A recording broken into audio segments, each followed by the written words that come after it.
Debu Podcast bersama Dinas Lingkungan Hidup dan Pertanahan Provinsi Sumatera Selatan.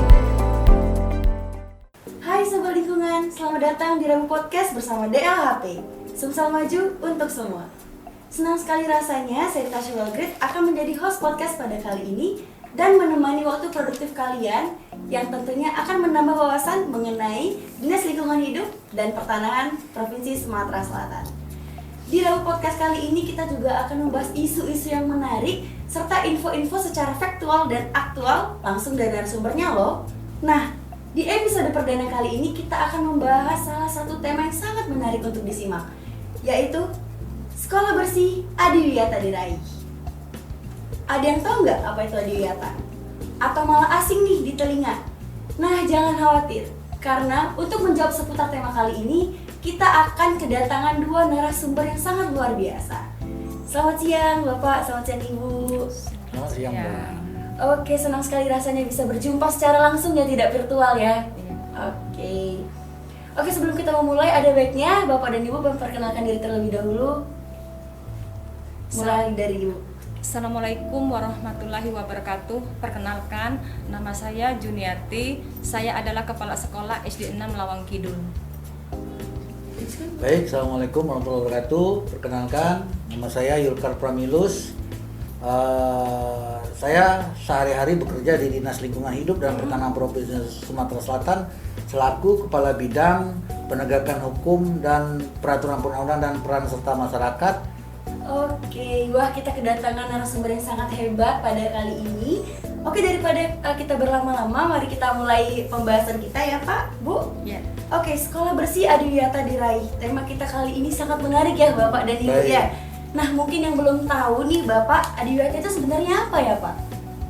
Baik, terima kasih Mbak. Jadi perlu kita pahami bersama. Jadi Adiwiyata itu sebenarnya program pemerintah yang termuat di dalam rumpun dasarnya itu sebenarnya sudah diamanatkan oleh aturan undang-undang nomor 32 tahun 2009.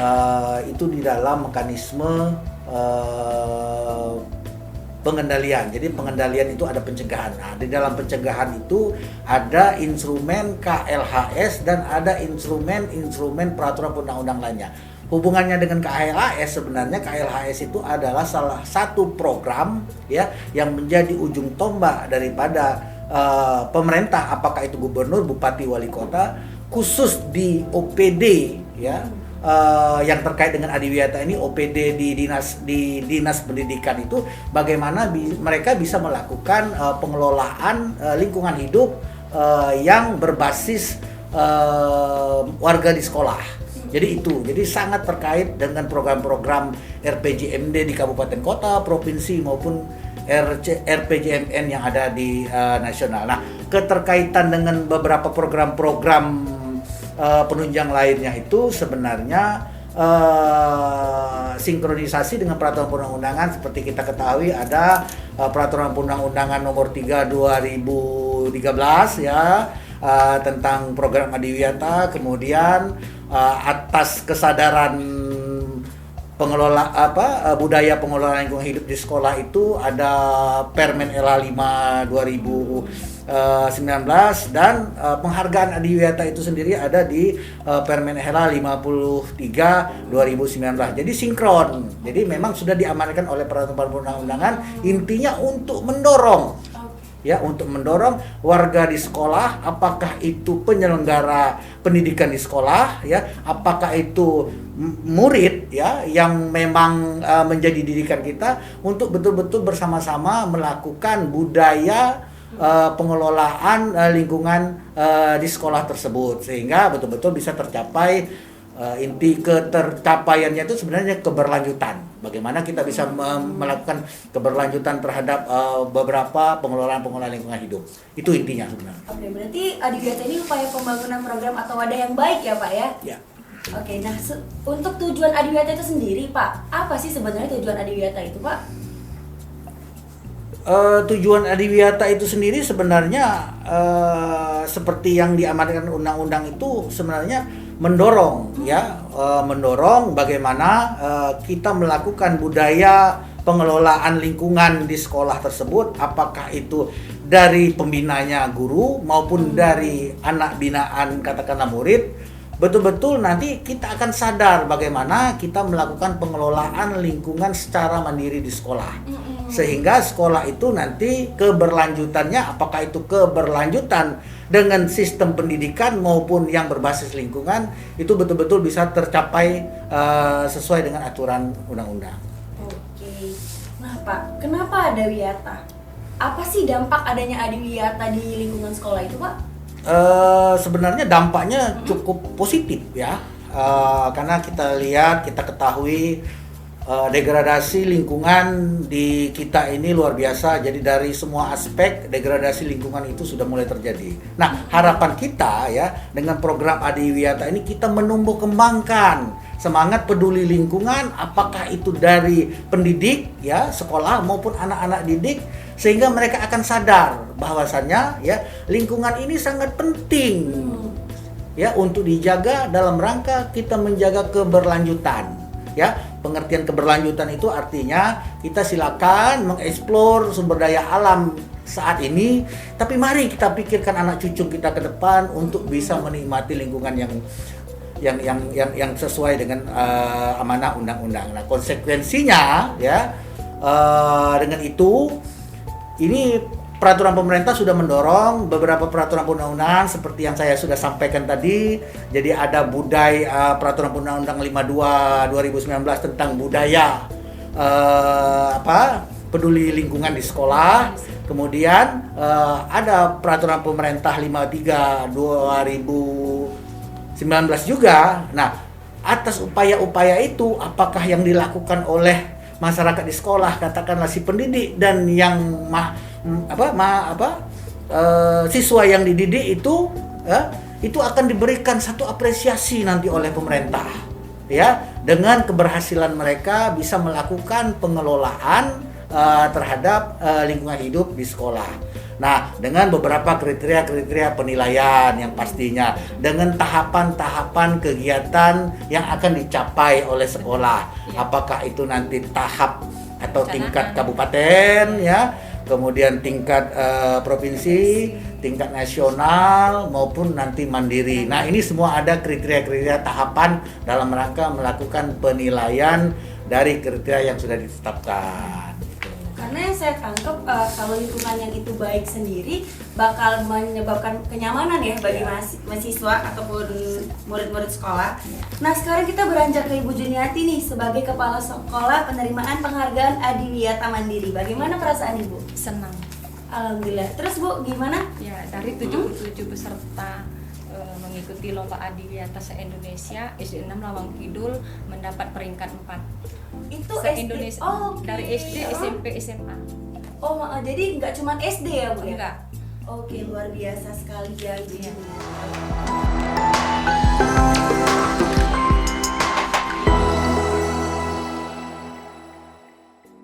Oke, kita balik lagi bersama podcast DLHP pada hari ini. Kita ke Ibu Juniati ya. Apa sih upaya yang dilakukan oleh SD Negeri 6 Lawang Kidul sehingga menjadi peraih Adiwiyata Mandiri? Ibu kalau memang boleh buka maskernya. Terima kasih Ibu. Ya. Buka ya. Iya boleh. Dari pertanyaan tadi, apa sih upaya SD 6 ya sehingga menjadi peraih Adiwiyata Mandiri tahun ini? Banyak upaya yang dilakukan dari SD 6 Lawang Kidul, dari perencanaan, pelaksanaan, pemantauan, pelaporan, dan penilaian. Contohnya dari perencanaan. Untuk perencanaan itu tentunya saya sebagai kepala sekolah mengajak warga sekolah dari komite, paguyuban, guru, peserta didik, dari pihak stakeholder luar untuk membuat komitmen bahwa kita akan melaksanakan program Adiwiyata di SD 6 Lawang Kidul ini dengan membuat kebijakan, yaitu SK penugasan atau SK tim ya itu. Terus untuk pelaksanaannya itu selalu diadakan gerakan program peduli dan berbudaya lingkungan hidup sekolah.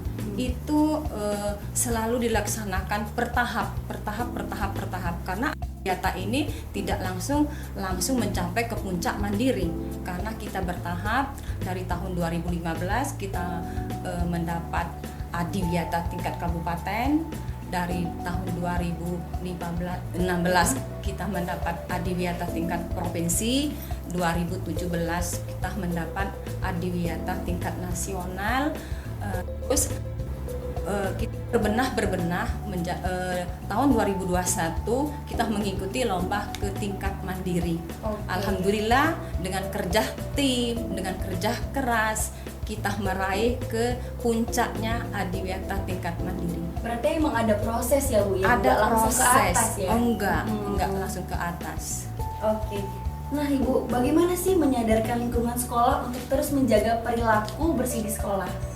Untuk menyadarkan perilaku anak-anak, guru, ataupun warga sekolah, SD 6 Lawang Kidul membuat slogan atau poster di setiap ruang kelas, sudut sekolah, halaman itu membuat slogan atau poster dengan yang berbunyi buanglah sampah pada tempatnya. Dan juga tentunya melaksanakan piket kelas, tetap menjaga kebersihan lingkungan, lingkungan sekolah. Itu ada apresiasi tersendiri nggak Bu dari pihak guru untuk murid kalau udah menjaga lingkungan kelas? Ada, di situ ada setiap tahun kita mengadakan penilaian kelas. Di sana ada misalnya alhamdulillah SD 6 Lawang Kidul itu terdiri dari 15 rombel ya. Setiap tahunnya ada kelas terbersih, ada kelas inovatif, dan ada kelas ternyaman. Jadi kita kasih reward sekolah-sekolah ini. Jadi setiap tahun itu berjenjang. Waktu kita mengikuti Adiwiyata tingkat kabupaten, kita pun selalu adakan. Kita mengadakan penilaian kelas ini tidak hanya guru di lingkungan sekolah itu, tetapi kita mengajak bisa Pak Lurah, bisa camat, bila perlu bisa bupati yang harus menilai kelas ini biar lebih semangat lagi ya warga sekolah dengan adanya program Adiwiyata ini. Balik lagi ke Pak Ilkar nih Pak. Bagaimana proses pelaksanaan Adiwiyata tersebut menurut Bapak sendiri? Dari awal saya sudah sampaikan, jadi acuan kita sudah jelas ya. Ada berapa peraturan perundang-undangan seperti di peraturan perundang-undangan nomor 2, kemudian ada nomor 52, 53 sampai penghargaan. Jadi proses penilaian itu sebenarnya berjenjang ya. Itu dilakukan penilaian oleh kabupaten kota ya. Kemudian setelah dilakukan penilaian dinilai oleh pembina di kabupaten kota berdasarkan kriteria-kriteria yang sudah ditetapkan ya, kemudian akan mendapat penghargaan apabila memasuki nilai grade yang sudah ditetapkan oleh kabupaten kota ya. Kemudian untuk meningkatkan grade-nya itu kawan-kawan sekolah Adiwiyata ini bisa untuk melakukan penilaian di kemudian hari untuk tingkat provinsi. Nah, dari pembinaan yang dilakukan kabupaten kota ya untuk menuju ke provinsi itu biasanya dikasih waktu penilaian ya untuk melakukan pembenahan antara formulasi perencanaan yang disampaikan Ibu tadi sampai implementasi, kemudian akan dievaluasi. Itu memiliki jangka waktu lebih kurang 12 bulan. Jadi dari kabupaten kota mau naik ke provinsi itu minimal 2 bulan, kemudian dari provinsi mau naik ke nasional itu 12 bulan, kemudian dari nasional mau menuju ke mandiri sama 12 bulan, cuman ada penambahan kriteria ya. Peserta Adiwiyata, katakanlah sekolah Lawang Kidul ini, dia harus memenuhi kriteria, mereka sudah harus melakukan pembinaan 2 sekolah untuk menuju Adiwiyata, apakah itu tingkat kabupaten, tingkat provinsi, ataupun tingkat nasional. Nah, kalau itu sudah dilakukan mereka dan berhasil, mereka punya kriteria untuk mengikuti Adiwiyata nasional, Adiwiyata tingkat mandiri. Itu kriteria-kriteria yang sudah diatur, yang memang selama ini menjadi acuan kita untuk melakukan penilaian. Oh iya, maaf Bapak, kan tadi Bapak jelaskan tuh ada tingkat kabupaten, terus ke provinsi, terus ke nasional, terus ke mandiri. Nah, apakah setelah tingkat mandiri ini ada tingkatan lagi, Pak, buat ke Adiwiyata selanjutnya? Tidak ada, jadi nanti betul-betul tingkatan itu nanti sekolah ini akan dilakukan istilahnya apa ya, cooling down dulu ya, sambil mereka mensosialisasikan atas keberhasilan program-program mereka melakukan pembinaan sekolah berbudaya lingkungan. Nah, pada saat waktunya nanti dikasih kesempatan lagi untuk mengikuti tingkat mandiri. Katakanlah mereka mungkin selama ini sudah melakukan tapi mereka memiliki satu inovasi yang berbasis pendidikan dalam rangka pengelolaan lingkungan. Nah, ini bisa ditandingkan lagi, tapi tidak bisa berturut-turut karena memang nanti mereka akan dikasih kesempatan untuk melakukan pembinaan di beberapa sekolah-sekolah yang memang harus menuju budaya budaya lingkungan di sekolah itu. Emang ada jangka waktunya ya, Pak? Ya. Nah, dari kategori-kategori yang Bapak sebutkan tadi tuh, nah apa saja sih yang yang jadi kategori penilaian yang spesifik untuk mendapatkan penghargaan Adiwiyata? Iya, jadi aturan undang-undang sudah mengkriteriakan. Jadi aturan yang betul-betul harus kita lakukan penilaian terhadap program-program yang disampaikan Ibu tadi. Jadi itu dibagi dalam formulasi. Formulasi itu perencanaan. Jadi sekolah itu wajib melakukan perencanaan bagaimana kita menyelenggarakan budaya lingkungan di sekolah. Nah, di situ semua aspek, apakah aspek itu nanti hubungannya dengan bagaimana kita melakukan efisiensi energi itu bagaimana kita mengkonservasi penggunaan air, penggunaan listrik, ya, kemudian bagaimana kita menjaga sanitasi sekolah, bagaimana kita menciptakan keanekaragaman hayati di sekolah, karena itu penunjang sekali dalam rangka kita melihat siklus hidup, ya kan. Kemudian bagaimana nanti kita juga masuk ke dalam basis basis pengelolaan sampah yang masuk di dalam mekanisme 3R, bagaimana kita bisa melakukan pemanfaatan dengan inovasi-inovasi yang mungkin ya bisa kita jangkau, bisa kita lakukan sesuai dengan tahapan-tahapan yang sudah ditentukan. Nah, itu sebenarnya kriteria-kriteria utama. Nah, di dalam perencanaan ya formulasi tadi itu memang harus tersinkron di dalam kuesioner kebijakan program yang ada di dalam sekolah. Apakah itu nanti sinkronnya dengan silabus kependidikan ataukah itu nanti sinkron dengan partisipatif daripada warga sekolah bagaimana menuju atau menciptakan sekolah berbudaya lingkungan tersebut dengan inovasi-inovasi yang sudah ditetapkan atau yang akan diciptakan itu. Iya Pak, berarti udah ditentukan dari peraturan perundang-undangan juga ya Pak ya.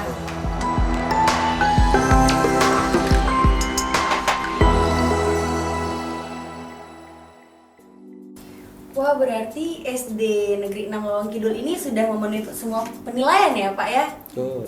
Nah, kita balik ke Ibu Juniati lagi. Menurut Ibu Juniati nih, faktor apa aja yang harus dimiliki oleh sekolah agar biar bisa meraih penghargaan Adiwiyata Mandiri? SD 6 Lawang Kidul memiliki ada 4 faktor yang harus dimiliki untuk mengikuti sekolah Adiwiyata ini, yaitu 1, kebijakan berwawasan lingkungan. Nah, kebijakan berwawasan lingkungan dari SK, dari visi, dari misi, RPP, metode pembelajaran itu harus mengenah di kegiatan KBM-nya di wawasan lingkungan. Sudah itu pelaksanaan kurikulum berbasis lingkungan dari metode, dari RPP tadi berkaitan di kurikulum, karena kurikulum itu adalah rohnya sekolah, karena kita belum bisa belajar mengajar kalau tidak ada kurikulum. Maka kurikulum lingkungan ini dikaitkan ke lingkungan wajib sekolah. Terus yang ketiga, kegiatan lingkungan berbasis partisipatif yang telah dijelaskan oleh Bapak ya, karena di sini harus ada inovasi-inovasi. Contohnya inovasi yang kami buat waktu mengikuti Adiwiyata tingkat mandiri ini, kami memanfaatkan lahan belakang sekolah, membuat kolam sepanjang 40 meter. Di situ kami menggunakan air tetesan daripada air AC dan air tada hujan. Di sini konservasi air, konservasi yang kami buat inovasi. Kami membuat kolam di situ, kami beri bibit ikan lele dengan ikan nila. Nah, di situ saya membuat inovasi ikan asap di situ. Ya, di situ ada nilai jual. Ada nilai jual. Lumayan ya, Bu, ya? lumayan. Wah. Ya. Luar biasa. Luar loh. biasa ya. Yang keempat itu pengelolaan sarana pendukung ramah lingkungan. Berarti kita harus ramah terhadap lingkungan. Contohnya, misalnya sampah dari karung plastik ya, itu bisa dimanfaatkan untuk sarung kursi atau atau taplak meja. Nah, ini sudah kami laksanakan setiap kelas itu, setiap kelas, sehingga untuk pemanfaatan pendukung ramah lingkungan ini sangat bermanfaat itu.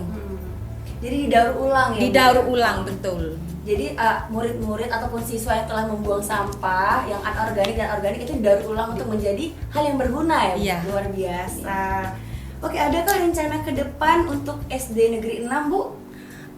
Sebenarnya rencana ke depan visi kita ya panjang, karena penghargaan Adiwiyata tingkat mandiri ini kami harus berbenah mempertahankan 4 tahun ke depan Pak ya, mempertahankan apakah bisa kami menuju Go ASEAN Pak Go ASEAN, apakah bisa kami go. Mudah-mudahan mimpi kami ini tercapai. Amin, Ya. amin. Oke, itu pasti kalau ada mimpi itu ada visi dan misi yang harus dijalankan ya, Bu Ya. ya.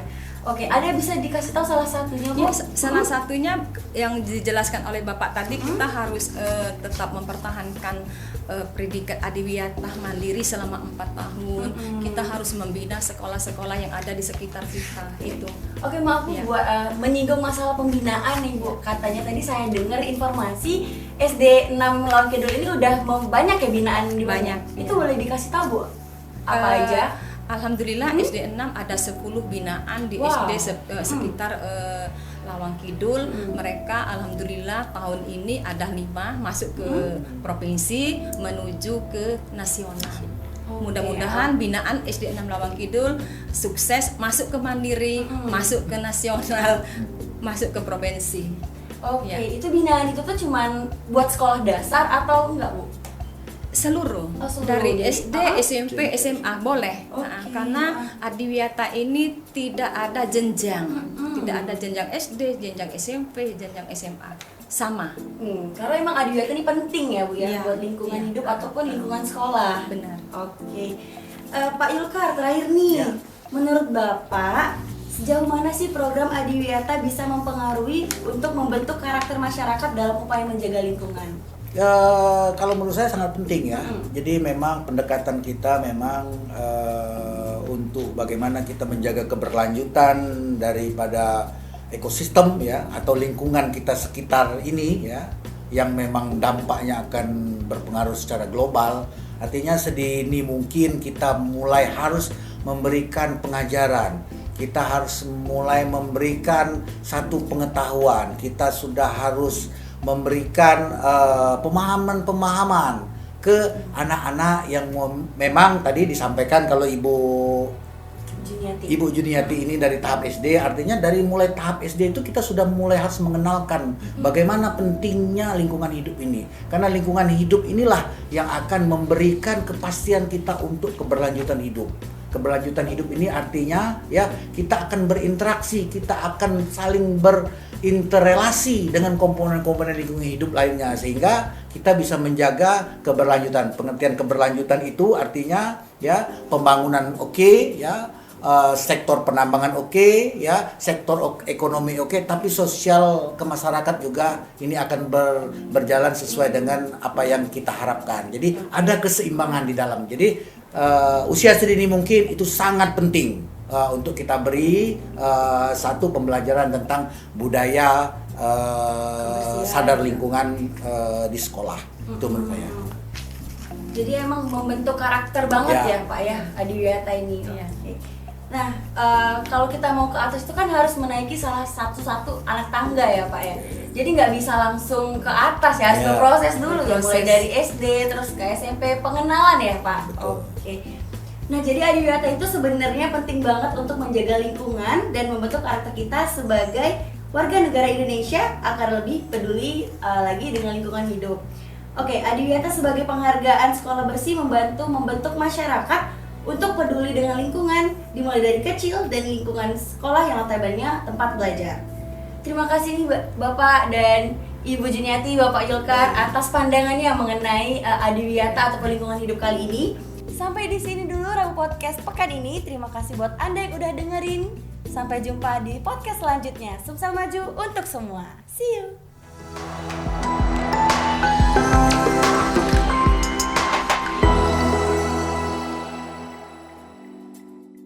Gimana? Menarik kan pembahasannya? Mau bahas tentang apa lagi minggu depan? Komen di bawah ya. Nantikan Rabu Podcast bersama DLHP Provinsi Sumatera Selatan di episode berikutnya. Pastinya dengan info yang lebih menarik. Jangan lupa like, comment, and subscribe. Maju kualitas lingkungan hidup, Sumsel maju untuk semua.